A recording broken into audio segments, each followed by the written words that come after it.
texto que está en la palabra de Dios, que en el Evangelio de Lucas.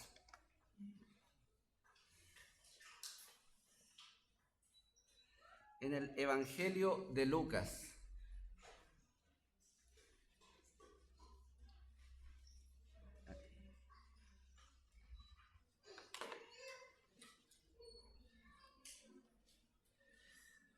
Y el capítulo es el capítulo 19. El Evangelio de Lucas es el tercer libro del Nuevo Testamento.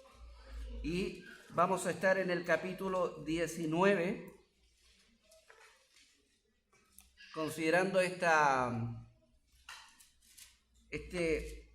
acontecimiento que sucede ahí en la vida de Jesús, que se encuentra con una persona, ¿cierto?, llamada Zaqueo, que obviamente tiene sus particularidades. Este tipo se llama Zaqueo con Z, ya no es que saqueaba ni nada de eso. Yo cuando chico y escuchaba este nombre, la historia de Zaqueo, pensaba que era un ladrón. Bueno, claro, tiene ribetes de ladrón, vamos a ver eso, pero no significa que era un saqueador, ¿ya? Pero se llamaba Zaqueo, un nombre raro, pero existía, ¿ya? Lo más probable es que usted nunca le pondría a su hijo así, pero hay nombres en la Biblia que son, obviamente, obedecen al contexto histórico y cultural. ¿Ok? Pero aquí tenemos a este hombre llamado Zaqueo, que tenía sus particularidades de vida, y lo más importante que hoy día quiero resaltar es el impacto en su vida en el momento en que se encuentra con Jesús, ¿ya? Y cómo el encuentro con Jesús está en absoluta armonía con la intención que Jesús tiene, no tan solo con la vida de este hombre, sino con la vida de toda persona en este mundo. Es decir, que toda vez que el Señor en su soberanía, en su providencia, permite que alguien se encuentre con Jesús, obviamente está de alguna manera conectado este encuentro a la intención de Jesús, que es declarada en este capítulo, en el último versículo que vamos a leer. Entonces, esta historia creo que refleja, junto con otras también, de manera muy patente, por una parte, la intención que Dios tiene con nosotros, con cada uno de nosotros como individuos, pero también refleja el privilegio que Dios nos da en un punto de nuestra vida conocerlo, ¿ya? Y vamos a ver detalles que de alguna manera enriquecen esta visión que tenemos de la historia de Zaqueo, de cómo también refleja nuestra propia historia con el Señor, de cómo también refleja nuestra propia experiencia con el Señor y de cómo también refleja el propósito que Dios tiene contigo y conmigo. Entonces yo quiero dar lectura a esta historia del verso 1 al verso 10 y luego vamos a reflexionar sobre esta historia, y antes de eso, de la reflexión, vamos a orar al Señor, ¿ya? Dice lo siguiente, ponga atención a los detalles de la historia. Dice: habiendo entrado Jesús en Jericó, una ciudad que estaba cerca de Jerusalén, iba pasando por la ciudad, y sucedió que un varón llamado Zaqueo, que era jefe de los publicanos y rico, procuraba ver quién era Jesús, pero no podía a causa de la multitud, pues era pequeño de estatura. ¿Ya? Pequeño de estatura. Y corriendo delante subió a un árbol sicómoro para verle, porque había de pasar por allí. Cuando Jesús llegó a aquel lugar, mirando hacia arriba, le vio y le dijo: Zaqueo, date prisa, desciende, porque hoy es necesario que pose yo en tu casa. Entonces él descendió a prisa y le recibió gozoso.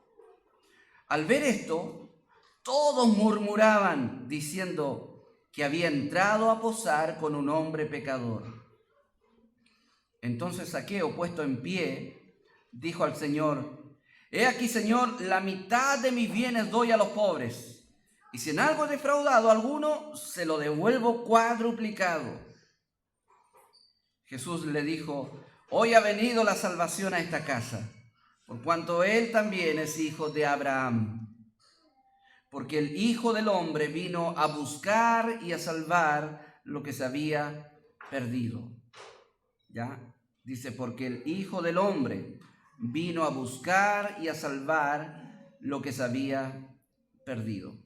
Yo le invito a orar antes de comenzar a ver este texto. Señor, en el nombre de Jesús quiero presentarme, Señor, delante tuyo. Y desde mi incapacidad, Señor, ayúdame a poder hablar tu palabra con tu guía, con la guía del Espíritu Santo. Y que tu palabra, Señor, tu evangelio pueda, Señor, de alguna manera ser usado en el corazón de cada individuo que necesita nacer de nuevo.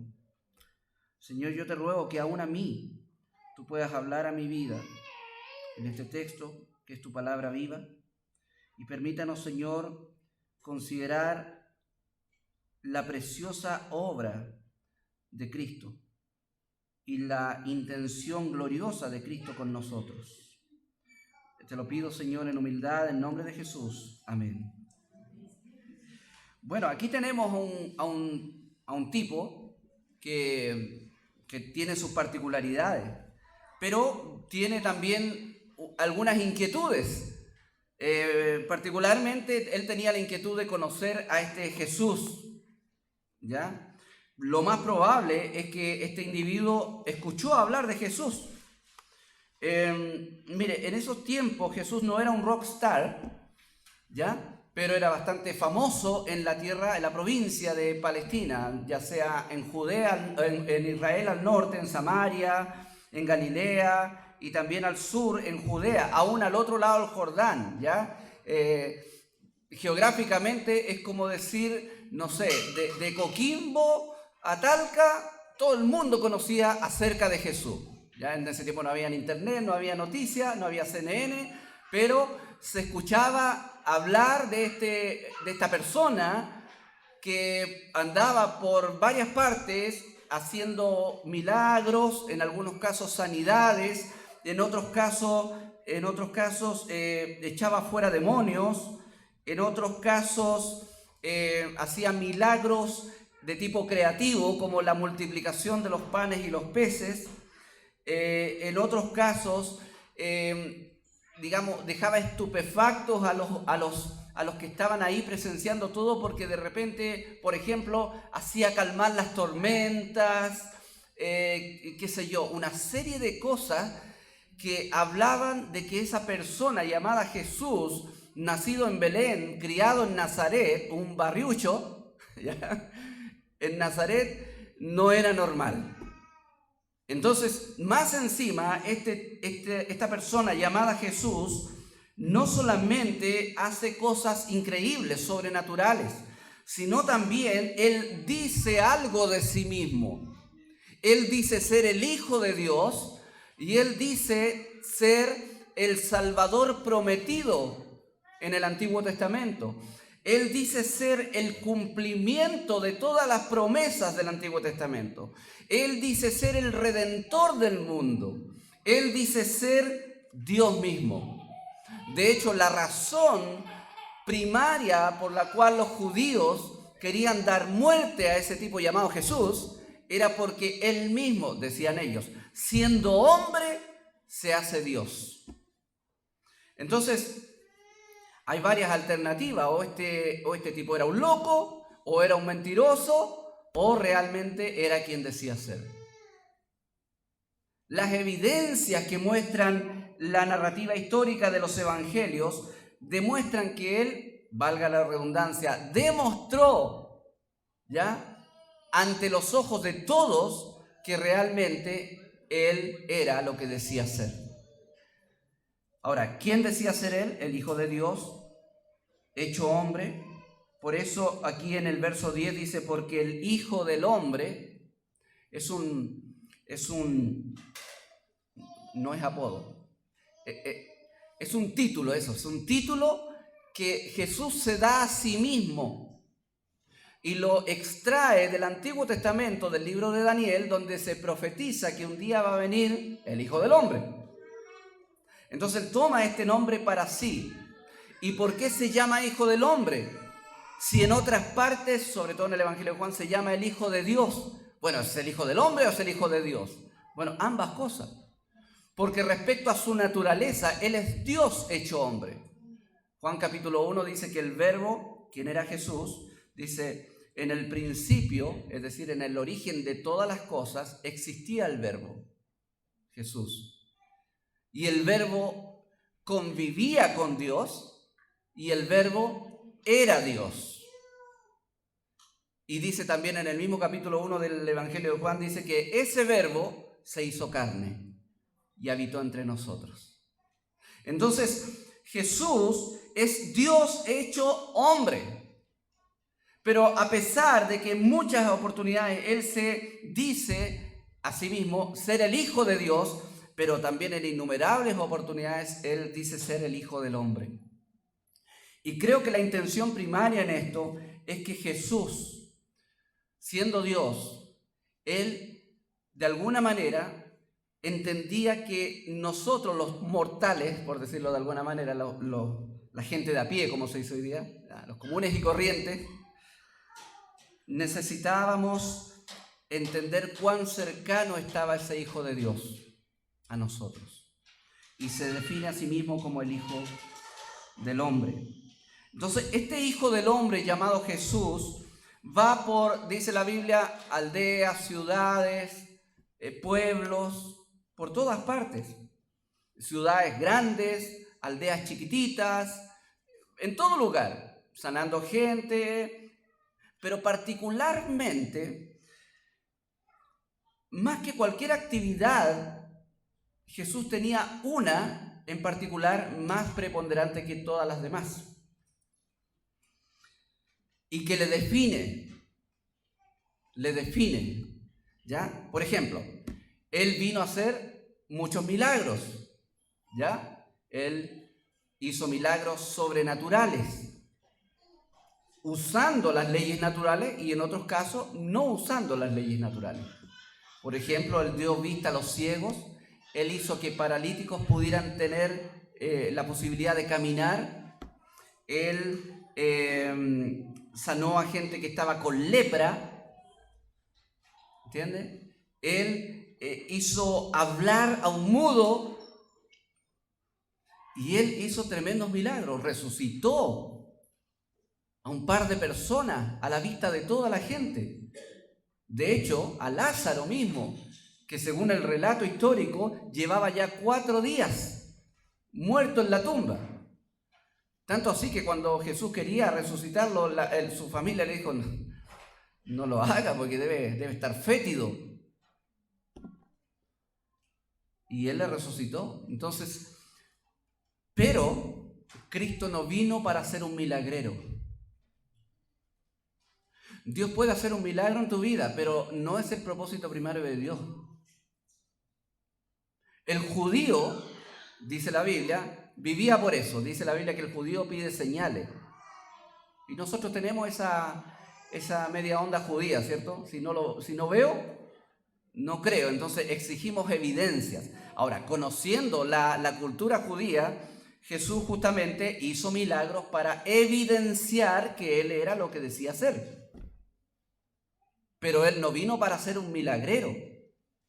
Lamentablemente, hay muchas instituciones religiosas en donde el eslogan principal es: venga aquí porque Dios va a hacer un milagro en usted. Y si bien es cierto, nosotros como creyentes asumimos y creemos absolutamente que Dios puede hacer un milagro, pero no es la intención primaria de Dios. Tú puedes vivir la experiencia de tener un tremendo milagro en tu vida, pero aún así perderte por la eternidad. Porque, amigo mío, mi hermano, el bienestar más importante que tú y yo necesitamos es nuestro bienestar espiritual, no el físico.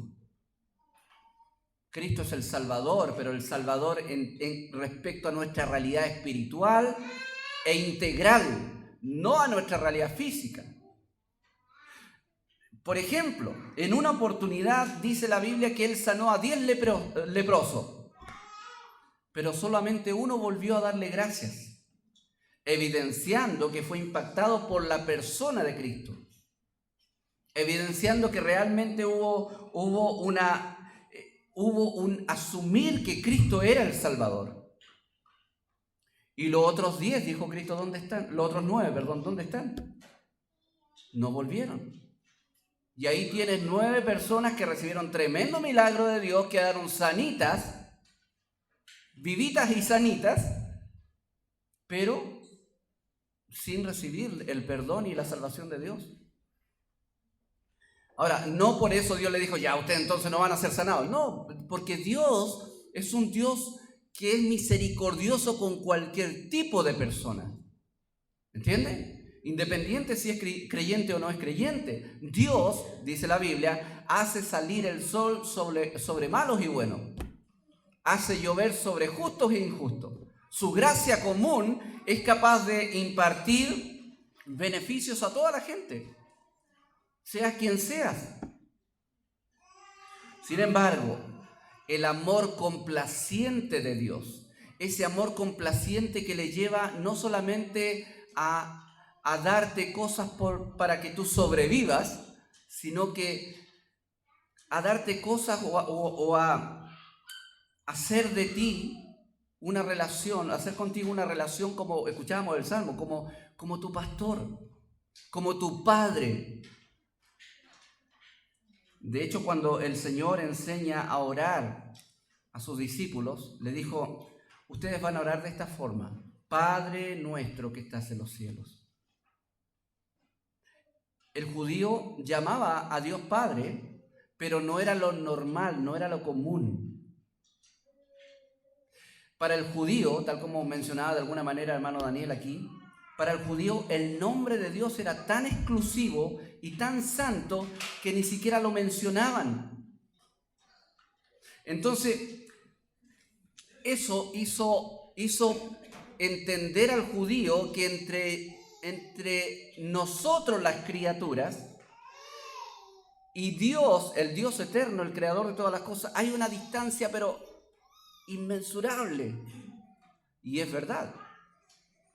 Tú, en tu distancia, en tu vida con Dios, es una distancia inmensurable.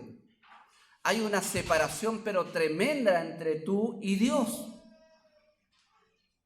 Separación que es imposible resolverla con, por ejemplo, una conducta moral. Es imposible resolverla. Generalmente nosotros los seres humanos tenemos la tendencia a optar por el camino de la moralidad para estar bien con Dios, ¿cierto? Voy a ser un niño bueno para que Dios me premie. Esa es la dinámica que aprendemos en la cultura, ¿cierto? Voy a sacarme buenas notas para que me den la beca. Voy a hacer bien las cosas en el trabajo para que me den un aumento, ¿ya? Voy a portarme bien para que mi mamá me dé permiso. Entonces, nosotros asumimos la vida así. Obrar y recompensa. Obra, recompensa. Obra, recompensa. Pero nuestra relación con Dios es distinta. Dios no perdona, Dios no salva, Dios no transforma el corazón de una persona en base a las obras que tú y yo podamos hacer, sino que lo hace por pura gracia. La palabra gracia es sumamente importante.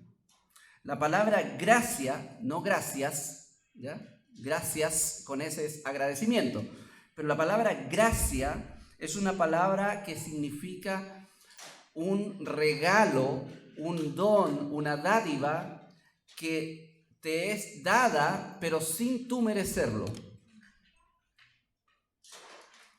Hay muchas obras de gracia que se hacen en esta sociedad. El indulto presidencial, ¿cierto? ¿Por qué lo sacaron de claro? Porque ya tiene 90 años el tipo, hasta que se muere, y pucha, démosle el perdón, el indulto. ¿Por qué se lo dan? ¿Se lo merece? No, es una obra de gracia. y a uno le sacan una multa, o no sé cuántas UTM, ya, 4 UTM. Entonces uno va apuradito donde el juez y dice, juez, ¿sabe qué? Estoy mal, mire, estoy sin trabajo, y qué sé yo. Y el juez le dice, ya bueno, le vamos a rebajar. ¿Se lo merece? No, pero es una obra de gracia. Entonces Dios también hace una obra de gracia con nosotros los pecadores. Pero Él no nos rebaja la pena. Él no nos indulta como si nada pasó. Él nos perdona todos nuestros pecados, pasados, presentes y futuros. Tú quedas en una situación sin deuda delante de la justicia divina, por pura gracia. Ahora, la historia de Zaqueo nos refleja esa realidad, de cómo un individuo que en su vida era cierta cosa, y que según la sociedad judía religiosa de ese tiempo, este tipo no tenía ni una esperanza de estar bien con Dios, pero cómo Jesús manifiesta esta gracia con él y otorga a Zaqueo algo que él jamás hubiera podido lograr, que es el perdón de sus pecados. Entonces, para mí es muy interesante que primero que todo veamos o nos enfoquemos en la persona de Zaqueo. ¿Quién era Zaqueo? ¿Ya? ¿Quién era Zaqueo? ¿Y por qué es importante entender quién era? Porque hay cosas que nos definen. ¿Qué eres tú? ¿Ya? Y hay cosas que nos definen. Yo, bueno, los que nacimos en Chile somos chilenos. ¿Y por qué me definen así? Porque nací aquí, pues. ¿Ya? Si hubiera nacido en Suiza, primero no sería moreno, ¿ya? Y sería suizo, ¿ya? Pero nací en Chile por la providencia del Señor. Amén. Y eso me define, ¿ya? ¿A qué me dedico? Bueno, al pastorado, soy pastor.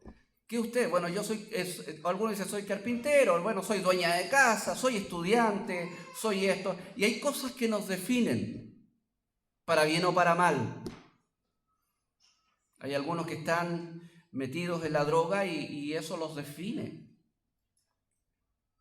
Ese es mi hijo, pero es drogadicto. Se define por eso. Hay personas que están metidas en la inmoralidad sexual y eso los define, lamentablemente. ¿Por qué está en la cárcel? Por abuso, por ejemplo. Los define. Entonces, nosotros somos individuos, personas, y se nos define a veces respecto de lo que hacemos o de lo que hemos vivido. No, yo soy huérfano. No, yo soy divorciado. No, y todo nos define. Y asimismo Zaqueo era una persona que la gente lo definía por quién era. Y aquí dice, un varón llamado Zaqueo era, primero, jefe de los publicanos. Y era también rico. Dos cosas que lo definían. Ahora, ¿qué de particular era ser jefe de los publicanos? Hoy día diríamos que él era el jefe máximo de impuestos internos aquí en San Fernando. ¿Ya? El jefe de impuestos internos en San Fernando. Así era Zaqueo. Ahora, seguramente si uno ve al jefe de impuestos internos de aquí de San Fernando y lo saluda, y seguramente es un buen tipo. No lo conozco, yo no sé quién es en realidad. Pero seguramente tal vez una buena persona, no sé. Sin embargo, el hecho de ser jefe de los publicanos en el tiempo de Jesús ya partías con una mala etiqueta.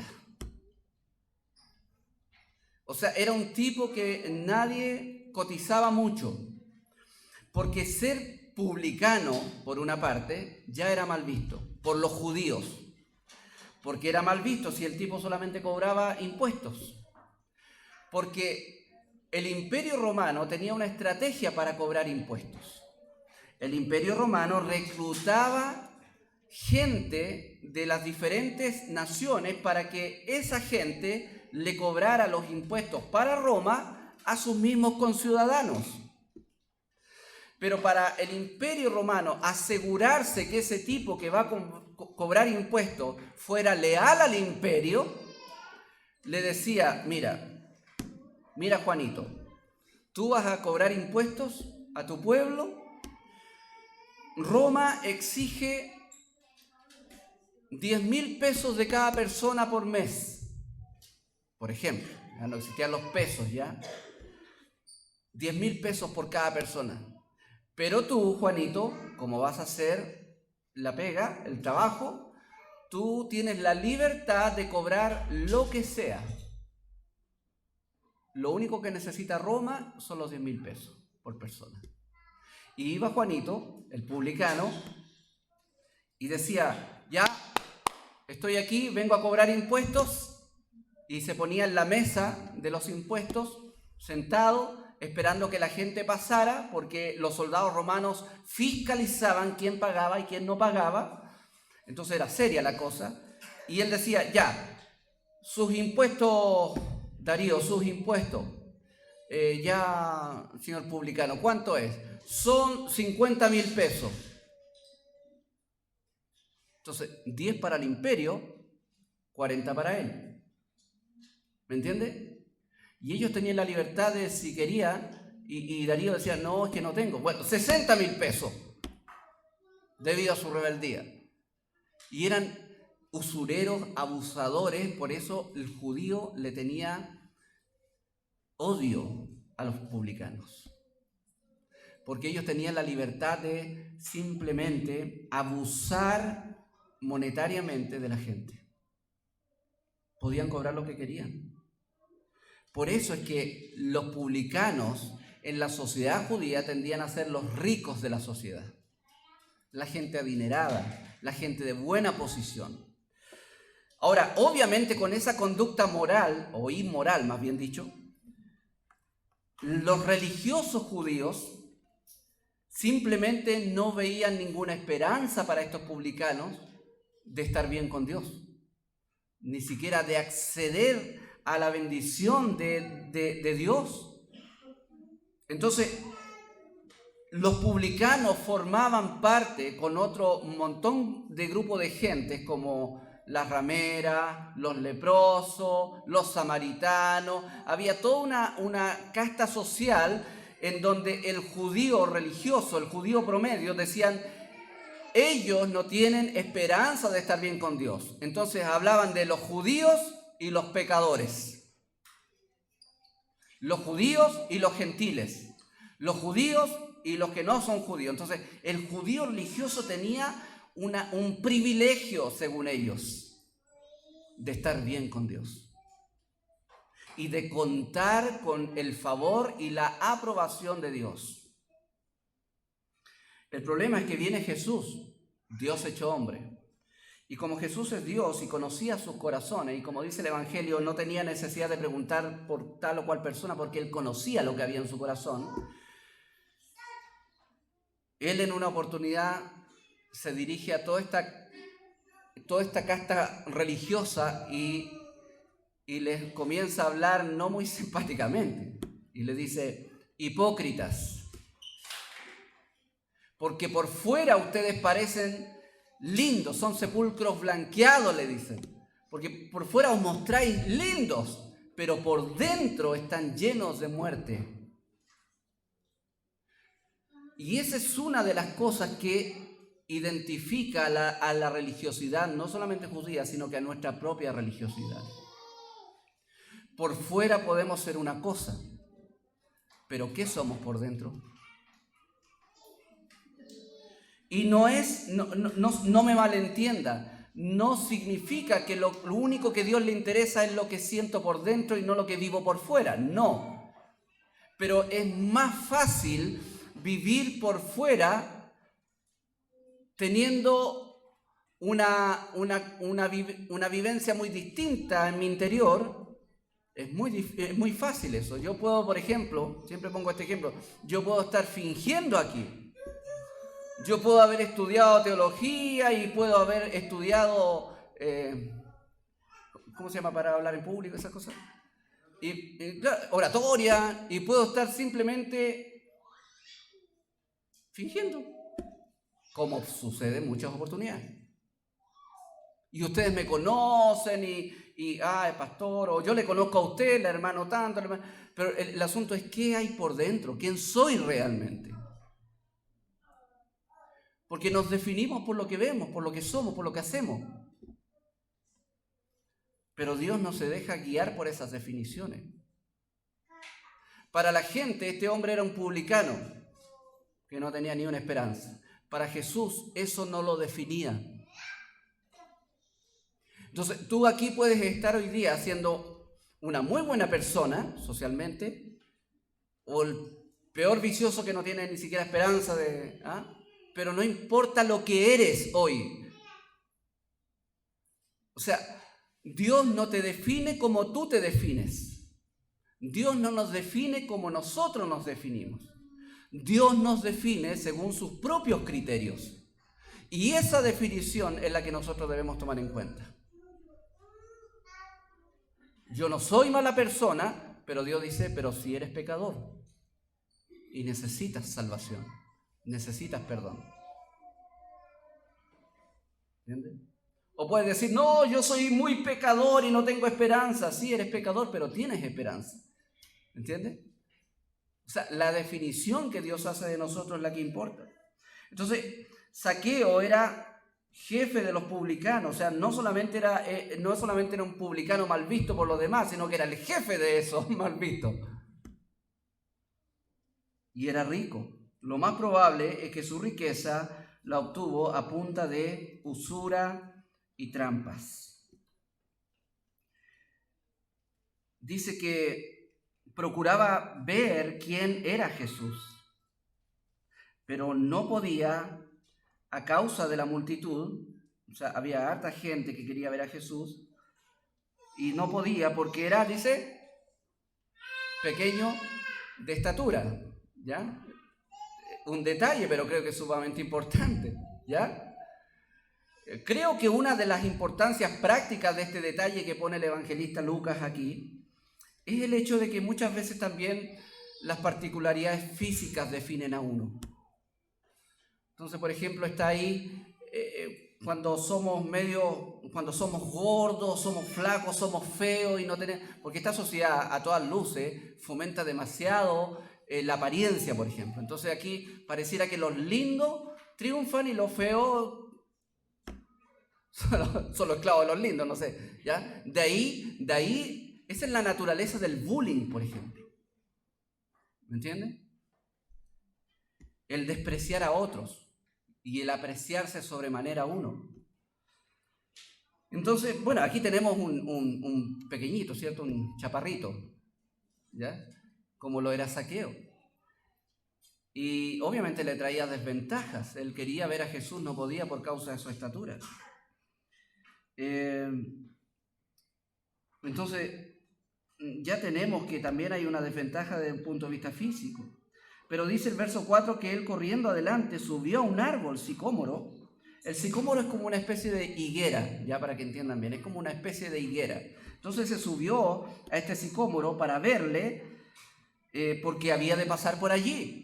Entonces sabía exactamente por dónde iba a pasar Jesús y dijo, allá hay un sicómoro, yo me subo porque quiero verlo. Ahora, la pregunta que puede saltar a nuestro corazón en este momento es, ¿qué había en el corazón de Zaqueo que a pesar de ser un publicano, mal visto y todas las cosas, y chico más encima, todas las desventajas, había una inquietud en su corazón por ver a Jesús?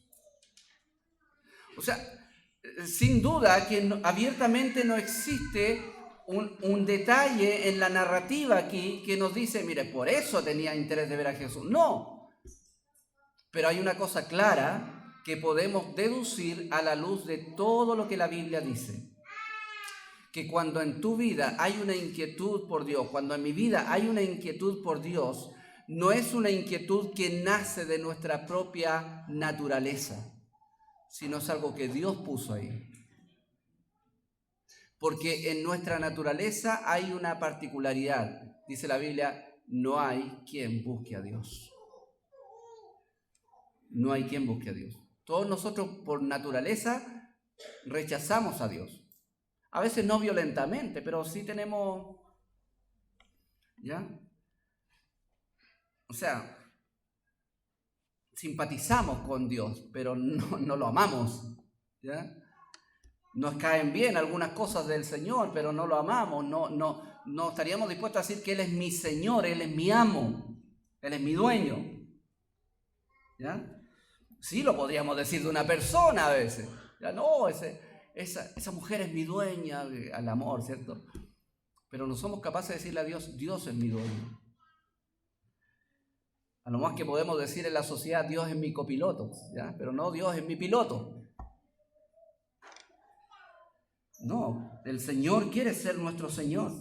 Entonces, si hay una inquietud en Zaqueo, es porque Dios puso esa inquietud en él. Tal como seguramente en tu vida, en alguna oportunidad, Dios puso una inquietud por Dios. A veces esa inquietud toma forma de curiosidad, a veces toma esa inquietud forma de necesidad. Porque déjeme decirle que todos nosotros tenemos un vacío en nuestro corazón, como decía el gran Pascal, que nosotros intentamos llenar con cualquier cosa en la vida, con una relación amorosa, con un ídolo de la música, con una actividad, con un trabajo, con el estudio. Ocupamos todo en esta vida para llenar ese vacío que nos dé de alguna manera un sentido de propósito en esta vida. Pero no hay nada que pueda llenar completamente aquello, sino solamente Dios. Por una razón sencilla, porque fuimos creados para Él. Y como dijo el gran Agustín, y nuestros corazones van a estar inquietos, absolutamente inquietos, hasta que volvamos a Él, donde hallaremos reposo para nuestras almas. Entonces Zaqueo tenía esta inquietud por Jesús, pero había inquietud, pero tenía tremendas imposibilidades de conocer a Jesús, porque era pequeño, había harta gente, era publicano, por lo tanto no era muy admirado ni muy reconocido, ¿ya? Seguramente al que menos querían ver ahí a la gente era un publicano. Entonces tenía tremendas limitaciones, pero aún esa inquietud fue más grande, que le impulsó a hacer lo necesario para conocer. Mire la intención que él tenía. Él solamente quería ver a Jesús, ¿ya? Quería ver a Jesús, tal como cualquiera de nosotros quisiera tal vez ver a su ídolo, ¿ya? Bueno, ya murió Pelé, ¿cierto? Si hubiera conocido a Pelé, si hubiera conocido a Maradona, los futboleros, ¿ya? O si conociera a Paul McCartney, una historia en la música, o si conociera... Entonces, no, y este hombre quería conocer a Jesús. Ahora, lo más interesante de la historia es cuando Jesús hace contacto visual con él. Dice, verso 5, cuando Jesús llegó a aquel lugar, mirando hacia arriba. ¿Ya? ¿Por qué miró hacia arriba? Porque este tipo estaba encaramado ahí, arriba del sicomoro. Pero note que Jesús hace contacto visual con él. O sea, aquí tenemos un cuadro en donde no solamente Zaqueo tiene el interés de conocer a Jesús. Aquí tenemos también a Jesús determinado a conocer a Zaqueo. ¿Me entienden? O sea, si en ti hay inquietud de conocer las cosas de Dios, esa es una parte muy buena, pero hay una parte que es mejor, que Dios tiene el propósito de conocerte, que Dios tiene el propósito de encontrarse contigo, donde sea, como estés, como seas, rechazado, por ejemplo, como este publicano, con tremendas limitaciones, imposibilidades, pero Jesús tenía el propósito de encontrarse con él. Zaqueo dependía de las circunstancias, Jesús no. Él tenía el propósito. Entonces dice la Biblia que cuando él mira a Zaqueo y le vio, le dijo, ¡Zaqueo!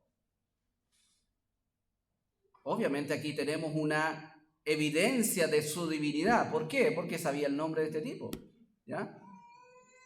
Yo no puedo llegar a, qué sé yo, a la plaza, veo a una persona y digo, oye Pedro, no tengo idea cómo se llama, capaz que se llama Pedro y le apunte así, oye, ¿cómo supo? Ahí me doy de, yo soy profeta. No, pero son las casualidades, no sé, las estadísticas dirán que de tantos Pedro, no sé, a uno le acertaré, pero Jesús conocía a Zaqueo. Y eso es sumamente importante, porque la historia se va dando vuelta. Después de ver a un publicano rechazado por la sociedad, ¿ya? Después de ver a un publicano teniendo interés de conocer a Jesús, la historia se va dando vuelta y ahora estamos viendo a un Jesús con el propósito de encontrar a Zaqueo. O sea, si hay uno de los propósitos que Jesús tuvo para ir a Jericó y no ir a Betel, fue para encontrarse con Zaqueo. Si hay un propósito que Dios tuvo para ir por Samaria y no por otro lado, era para encontrarse con la mujer samaritana. Entonces, Dios trabaja en base a propósitos. Nosotros en base a, desde nuestra perspectiva, en base a las circunstancias. Yo cuando reconcilié mi vida con el Señor fue circunstancial. Yo no tenía ninguna planificación ¿ya? Como yo muchas veces he compartido con la iglesia. Yo una vez llegué a un campamento cristiano sin haber planificado ir. Y fui porque no tuve plata para ir con mi prima a mochilear al sur. Entonces, para no quedarme con las ganas de no tener un verano, y fui al campamento. Habrá que hacer algo. Y fui, y ese fue para mí algo circunstancial, no planificado. O desde nuestra perspectiva humana, una casualidad. Pero desde la perspectiva divina no existen las casualidades. Existen los propósitos, los planes. Entonces yo tenía inquietudes por Dios, pero Dios tenía propósitos conmigo. Entonces, asimismo, tú tienes inquietudes por Dios, pero Dios tiene propósitos contigo. Zaqueo tenía inquietudes por Cristo, pero Cristo tenía propósitos con él. Y es por eso que le conoce y le dice, Zaqueo, ven, desciende, yo necesito ir a tu casa a posar. Entonces, aquí tenemos también la preciosa gracia de Dios. ¿Y cómo se muestra la gracia de Dios en este momento, en la vida de Zaqueo? Se muestra por el hecho de que Jesús particularmente le dice, yo quiero estar contigo. El texto nos dice que había una gran multitud que le seguía, pero Jesús quiso entrevistarse con él. Quería estar con él. Entonces, y eso tiene una razón, porque el trato que Dios tiene con nosotros no es colectivo, aunque sí es colectivo en muchas facetas. Dios trata con su iglesia, con su pueblo, amén. Pero el pueblo de Dios está constituido por individuos y cada uno de nosotros como individuos recibe el trato de Dios. Un trato directo, particular, personal. Si tú naciste en una familia cristiana, espiritualmente, eso no tiene mucha relevancia. Porque lo que tú debes hacer es una decisión personal, es un verte a ti mismo como individuo. ¿Cómo está tu vida delante de Dios? No importa si tu papá, no sé, ha sido toda la vida cristiano, no. Hay personas cuando uno le pregunta, ¿y tú, cuándo tú entregaste tu vida a Cristo? No, yo me crié en la iglesia. Sí, pero ¿cuándo fue el día en que tú entregaste tu vida a Cristo? No, yo me crié en la iglesia. Entonces hay un malentendimiento. Uno no es cristiano por tradición, aunque existe muchas veces la tradición de ser cristiano. Pero uno es hijo de Dios porque en un momento particular de la vida de uno, tal como Zaqueo, tuvimos un encuentro con Cristo. y pudimos entregar nuestra vida a Cristo. Pudimos arrepentirnos de nuestros pecados y creer en Cristo como Salvador. Verso 6 dice que Él descendió a prisa, le recibió gozoso. Note el cambio, pasa de la inquietud al gozo, pasa de la inquietud al disfrute. Ahora vemos la reacción social. Al ver esto, dice, todos murmuraban, hablaban mal, eso quiere decir, hablaban mal. La multitud comenzó a murmurar y decían lo siguiente, mira, Jesús, ¿no es tan santo Jesús? ¿Cómo entra a la casa de este hombre que es tan pecador? Y eso es muy conocido, ¿ya? Eso para nosotros. Y mira, ha sido borracho toda la vida, ¿cómo va a la iglesia ahora? Mira, ahora se hace que es santo. Uno vive así, ¿cierto? Porque el Evangelio transforma el corazón. Y cuando el corazón es transformado, son transformadas las intenciones del corazón, los propósitos del corazón, la perspectiva del corazón. Por eso cuando alguien se convierte a Cristo verdaderamente, hay una tendencia al abandono de la vida vieja. Y entienda bien, abandonar nuestra vida vieja no significa dejar de hacer lo que estás haciendo, necesariamente. Como muchas veces, muchos círculos cristianos se lleva a malentender eso. No. Tú puedes seguir siendo quien eres, puedes seguir siendo un trabajador en una oficina, un obrero en tal parte, tú puedes seguir siendo dueña de casa, tú puedes seguir siendo estudiante, seguir con tu vida, pero con un corazón transformado. Y la particularidad de este corazón transformado es que ya no vives para ti, vives para Dios. Si podemos sintetizar así, comprimir, Winsit, ¿cierto? Ahí, comprimir toda la evidencia de un verdadero creyente es que ya no vives para ti. Ya no vives para ti. Y cuando vives para ti es una lucha. Sufres hasta que te vuelcas a Dios. ¿Se evidencia eso en Zaqueo? Absolutamente. Dice que ya ahora experimenta gozo. No importa lo que murmuraban los demás, él tiene gozo. Entonces Zaqueo, dice, puesto en pie, dijo al Señor Jesús. Y mire lo que dice Zaqueo. En un discurso público ahí en su casa, estaban comiendo seguramente, ¿ya? Dice, Señor, la mitad de mis bienes doy a los pobres. Esto doy no significa que yo lo he hecho, sino que lo voy a hacer. La mitad de mis bienes voy a regalarlo a los pobres. Como dice la narrativa que era él, rico. Era un hombre muy rico, muy adinerado. Pero ¿qué pasa en un hombre que ha logrado tanta riqueza y que de pronto se quiere desprender de ella? Algo pasó dentro de él. Él no está diciendo voy a dar el 1% o el 10%, no, él dice estoy dispuesto a dar la mitad de mi riqueza, no a cualquiera, a los pobres. Eso es una indicación de que hay un movimiento en su corazón hacia el amor por el prójimo. Y no solo eso, y si en algo he defraudado, originalmente eso significa si a alguien le he robado, porque eran expertos en robar legalmente, estos hombres, si alguno se siente defraudado, ¿quién se siente aquí? Decía él tal vez, que le he robado. Y ahí se levantaba, ¿cierto? A mí una vez me cobró no sé cuánto. Dice, yo estoy dispuesto a devolvérselo cuadruplicado. 4 veces. Y eso lo decía la ley de la restitución. O sea, él está dispuesto ahora a restituir el daño que hizo a otros. ¿Y quién está dispuesto ahora a restituir el daño que le hizo a otro? ¿Y quién está dispuesto ahora a amar al prójimo? ¿Y quién está dispuesto ahora a desprenderse de sus propios intereses para enfocarse en Dios y en el prójimo? Solamente un corazón que ha sido transformado por Cristo. No puedes hacerlo por tu propia moralidad.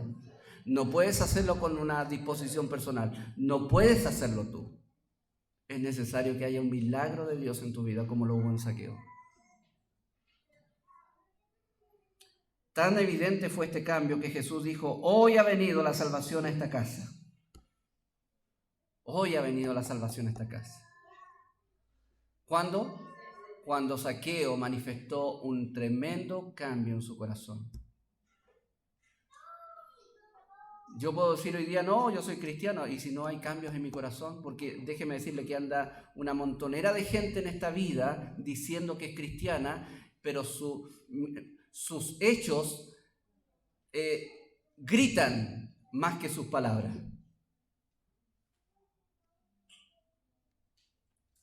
En una oportunidad Jesús dijo: no todo el que me dice Señor, Señor entrará al reino de los cielos.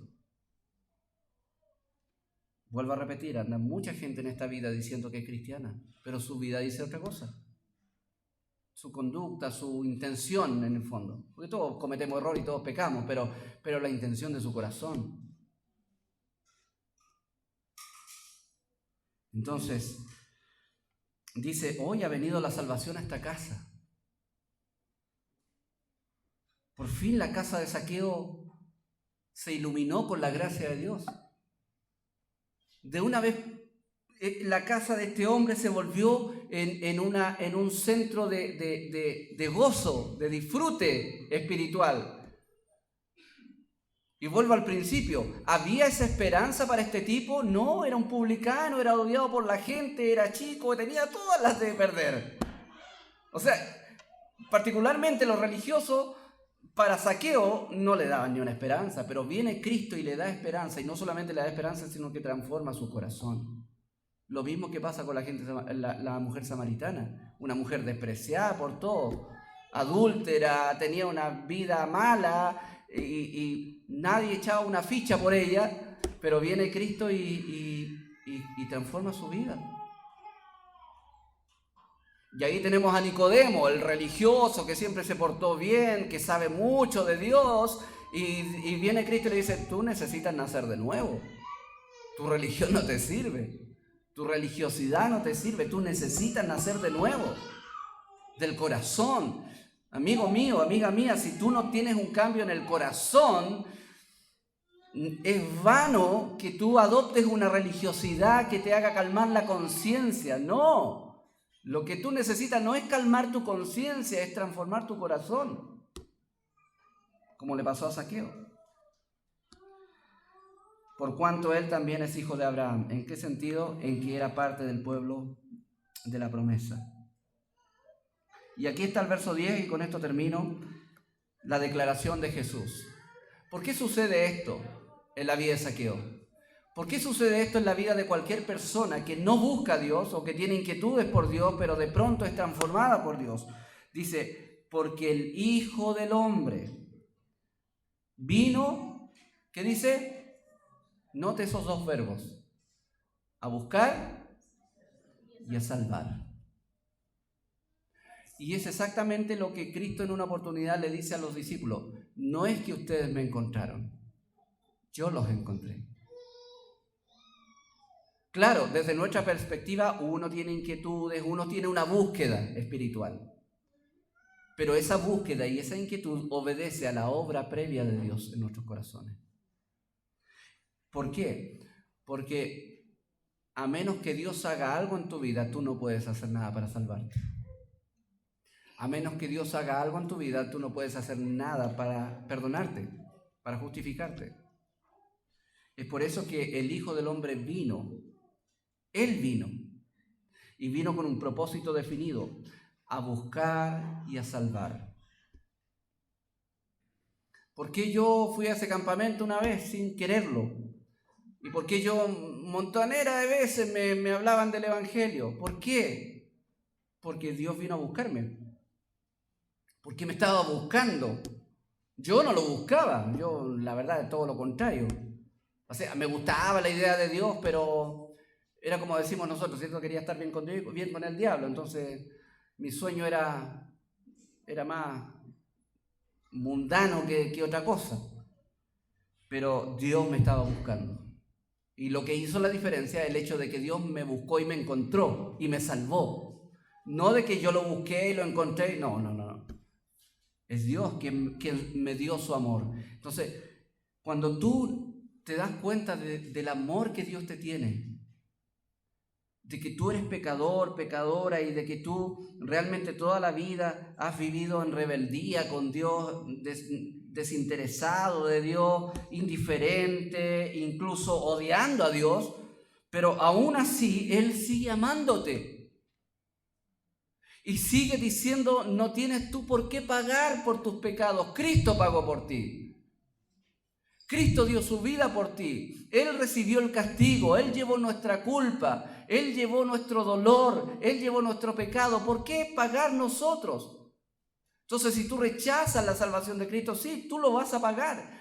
Pero puedes librarte de aquello, siendo salvado, justificado, perdonado, limpiado, transformado, no a través de lo que tú puedes hacer, sino a través de lo que Cristo hizo.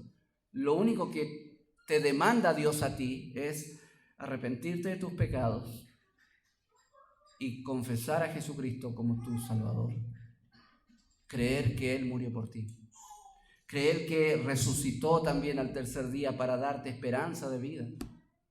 Creer que Él está hoy gobernando todas las cosas y creer también el hecho de que Él ha prometido que un día vendrá y hará nueva todas las cosas. No pongas tu esperanza en este mundo. No pongas tu esperanza en este mundo. Este mundo lo único que ha demostrado en su historia de miles de años, ha demostrado que el hombre es incapaz de ayudarse a sí mismo. La única esperanza que tú y yo tenemos es Cristo. Solamente en Él hay salvación y perdón. Como este publicano. Él vino a buscar y a salvar lo que se había perdido. ¿Quién era Zaqueo? Para la gente, un publicano despreciable. ¿Quién era Zaqueo para Jesús? Un perdido, que necesitaba ser hallado y salvado. Y eso es lo que somos todos nosotros para Dios. No importa lo que somos para el mundo, pero para Dios somos perdidos que necesitamos ser buscados y salvados. Y espero de todo corazón que eso haga el Señor con tu vida. Bien, oremos.